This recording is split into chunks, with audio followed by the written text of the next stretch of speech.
سلام همگی، وقتتون بخیر باشه. راههای خیلی زیادی واسه افزایش مخاطب داخل یوتیوب وجود داره، اما یه سری کارها هستش که بسیار جزئی هستش و خیلی‌ها بهش دقت نمی‌کنن، اما انجام دادنشون باعث میشه که افرادی که میان داخل کانال یوتیوبتون شما رو سابسکرایب کنن و اینجوری به مخاطبای بیشتری تو یوتیوب دست پیدا کنید. امروز میخوام راجع به اینا صحبت کنم، همراه من باشید. اولین کاری که میخوام بهتون بگم یه چیزی هستش که داخل یوتیوب وجود داره، قابلیت هستش که به شدت عالیه، اما افراد خیلی زیادی ازش استفاده نمیکنن. من خیلی کانال رو دیدم با اینکه این مورد خیلی به دردشون میخوره اما بازم استفاده نمیکنن و اون پین کردن کامنت ها داخل ویدیو یوتیوبتون. خیلی کار ساده ای هستش، اما چی رو پین کنیم کاملا بستگی به موضوع کانال شما داره، اما چیزایی که رایج هست و معمولا با حالا پین کردن کامنت ها داخل یوتیوب انجام میشه، مواردی هستش مثل معرفی کردن یه ویدیو دیگه در حالا اون کامنت حالا مینویسید. شما وقتی که نوشتید به صورت معمولی روی پیجتون میره و بعد از اون میتونید کامنت رو پین کنید. هم میتونید کامنت خودتون رو پین کنید، هم کامنت بقیه رو.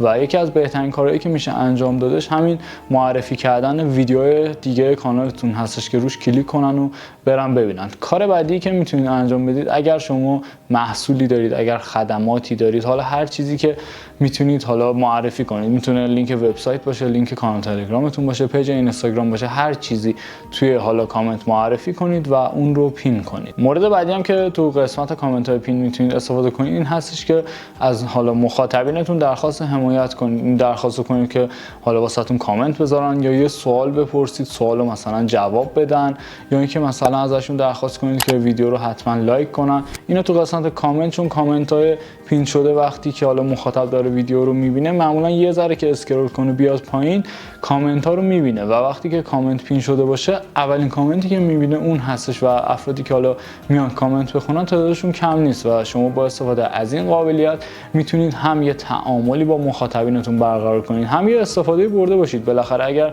لینک ویدیو رو بذارید احتمال داره که روش کلیک کنن و برن ببینن و در نهایت هم وقتی که تعامل کانال یوتیوبتون میره بالا، احتمال اینکه کانال شما رو سابسکرایب کنن بیشتر میشه. مورد بعدی هم که خیلی بهش بی توجه هستن استفاده از هشتگ ها داخل یوتیوب هستش. اونم به خاطر اینه که انقدر شنیده شده که دیگه مثلا هشتگ و تگ و این داستانا داخل یوتیوب به درد نمیخوره. اما دقت کنید، شما اگر تازه کانال یوتیوبتون رو شروع کردید، یوتیوب کم کم باید متوجه بشه که حوزه فعالیت شما چی هستش. خب الگوریتم یوتیوب تا یه بخشی رو خودشون آنالیز میکنن و دقیق متوجه میشن که حوزه کاری شما چی هستش، اما گذاشتن مثلا هشتگ تو دیسکریپشن یا زدن تگ تو قسمت تگ ها به الگوریتم یوتیوب کمک میکنه که زودتر دسته‌بندی شما رو متوجه شن. مثلا اگر کانال آشپزی دارید، خب توی تگ هاتون و هشتگ های توی دیسکریپشن اگر از کلمات کلیدی آشپزی و حالا چیزهای شبیه به این استفاده کنید، خب الگوریتم یوتیوب متوجه میشن. یعنی شما این سیگنال رو دارید بهش میدید که کانال شما مرتبط با این موضوع هستش و این روند رشد و حالا شناسایی موضوع دقیق کانال یوتیوب شما رو سرعت میده و الگوریتم اینجوری زودتر ویدیو شما رو به مخاطبینی که احتمالاً علاقه‌مند به حالا ویدیو شما هستن نشون میده و این توی حالا دراز مدت باعث رشد و اون نشون دادن بیشتر و ویو بیشتر و در نهایت سابسکرایب بیشتر واسه کانال یوتیوبتون میشه. مورد بعدی هم خیلی مهمه، خیلی هم کارآمد هست. شما تو هر حوزه‌ای که دارید فعالیت میکنید، یه سری افراد هستن که کانال یوتیوب قوی دارن، یه سری افراد هستن که چندین سال شروع کردن و در حال حاضر کانالشون رشد کرده، کامنت خیلی زیادی میگیرن، تعامل خیلی خوبی با مخاطبین دارن و دقیقاً تو همون موضوع شما دارن فعالیت میکنن.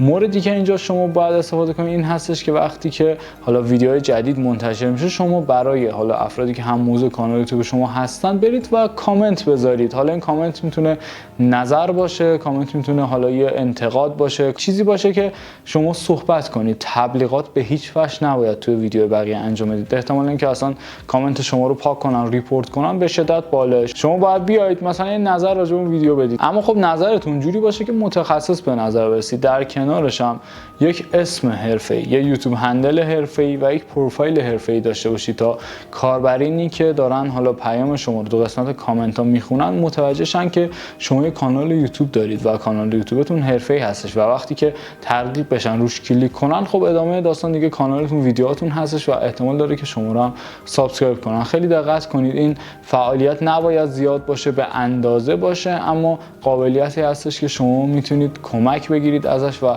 به شناخته شدن سریعتون داخل یوتیوب خیلی کمک میکنه. یه مورد که خیلی مهمه و اکثر افراد اصلا داخلش فعالیت نمیکنن قسمت کامیونیتی پست یوتیوب هستش. من نمیدونم واقعا چرا این حالا قسمت کامیونیتی پست رو مردم باهاش مشکل دارن. ایرانی‌ها هیچکی استفاده نمیکنه مگر یوتیوبرهای بزرگ، اونم چند وقت یه بار میان یه دونه لینک ویدیوشون رو میذارن و میرن. کلا الگوریتم کامیونیتی حالا یوتیوب اینجوری هستش که شما زمانی که فعالیت رو شروع میکنید زیاد به کسی نمایش نمیده، اما وقتی که ادامه بدید و کم کم همون یکی دوتا لایک و یکی دوتا کامنتی که میگیرید جمع بشه اضافه بشه به مخاطبای بیشتری از کانالتون نشون میده. رفته رفته شما تو قسمت کامیونیتی تعامل خیلی خوبی میتونید با مخاطبینتون بگیرید. حالا همه یوتیوب خب ویدیو هستش، معمولا افراد میان ویدیو میبینن، اما وقتی که یه حالا چشمشون بخوره به یه تکست از شما و اون حالت تعاملی داشته باشه، از حالا چیزایی مثل پل استفاده کنید، نظرسنجی بذارید، کم کم باعث میشه که تعامل داخل کانال یوتیوب شما بره بالا و یکی از مهمترین مواردی که حالا در نهایت منجر میشه که هوادار شما بشن، مخاطب کانال شما بشن، کانال شما رو سابسکرایب کنن، همین هستش که آمار تعامل داخل کانال یوتیوبتون بالا باشه. و کامیونیتی پست یکی از این قسمتاست. پیشنهاد میکنم اگر فعالیت نمیکنید همین الان اگر کانال یوتیوب دارید برید یه دونه کامیونیتی پست بزنید و شروع کنید. حتما توی شبکه‌های اجتماعی دیگه فعال باش، فقط و فقط رو یوتیوب نباش. حتما داخل اینستاگرام یه پیج بزن، داخل تلگرام یه کانال بزن، حالا مخاطبینتو اونجا هم جمع کن، حالا هدایتشون کن به سمت یوتیوب. در کل وقتی که شما میخواید یه اجتماع رو بسازید باید همه جا حضور داشته باشید، نمیشه صرفا فقط داخل یوتیوب فعالیت کنید. حتما اینستاگرام همه هستن، پیج اینستاگرام داشته باشید و فعال نگهش دارید. خیلی مهمه که اگر حالا داخل تلگرام کانال میزنید یا پیج اینستاگرام میزنید فعال باشه. خیلی افراد صرفا میزنن و میرن، ولی شما اگر دارید و اگر ندارید حتما پیج بزنید و اکتیو نگهش دارید. حتما پست و استوری منتشر کنید تا اون حالا جامعه هدف شما بزرگ و بزرگتر بشه و کم کم سراغ یوتیوبتون هم بیان. یکی از چیزهایی که خیلی پرسیده میشه راجع به تایم ویدیوهای یوتیوب هستش. احتمالاً شما هم شنیدید که وقتی که ویدیوتون مثلا بالای 8 دقیقه بشه فقط درآمد داره، یا نه مثلا ویدیوتون اگر پایین 8 دقیقه بشه درآمد نداره. یه سری مواردی هستش که خب شما باید بدونید و اگر راجع به این چیزا در حال حاضر میخواید که اطلاعات بیشتری داشته باشید و بدونید این قضیه 8 دقیقه که داخل یوتیوب میگن چی هستش، پیشنهاد میکنم این ویدیو که تو قسمت اند اسکرین الان به شما پیشنهاد میشه رو حتما برید و تماشا کنید و اطلاعاتی هستش که قطعا به درتون میخوره. ممنون تا اینجا ویدیو همراه هم بودید، امیدوارم به درتون خورده باشه. اگر سوالی راجع به یوتیوب داشتید تو قسمت کامنت های همین پست میتونید بپرسید.